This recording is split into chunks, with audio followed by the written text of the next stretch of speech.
I get asked from time to time where the name BusinessNav actually came from. BusinessNav, of course, is a connection of two words, business and navigation, which is our logo. We navigate business here at BusinessNav.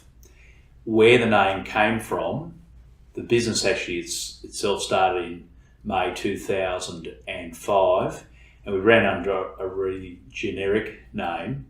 And by the end of 2005, we were starting to develop some software, so we needed to get a bit more serious about a naming convention. One night, sat down with a bottle of red wine and some company, and with the view to coming up with a name for the business. That wasn't successful. The bottle of wine was successful. Coming up with the name wasn't so successful. At the time, I was doing a lot of sailing, and an opportunity had come up to sail one of the Sydney to Hobart boats from the completion from Hobart back to its home base in Auckland. So I took that as a great opportunity to further my sailing career. And what was on my mind as we were going on the sailing trip was I had to come up with a name for the business and come up with a quick smart for the start of the 2006 year.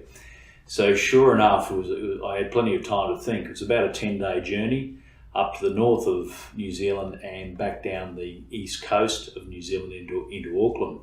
So I'd spend my days on my shift steering the boat, and I would be looking at the navman on the console of the boat.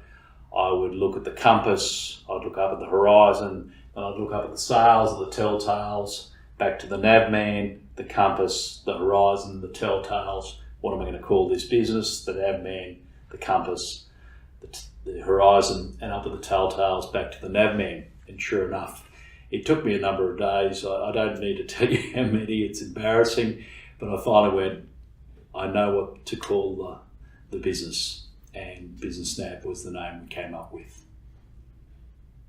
So thanks very much to the people who make Navman. Hope you don't mind. Cheers. Oslo.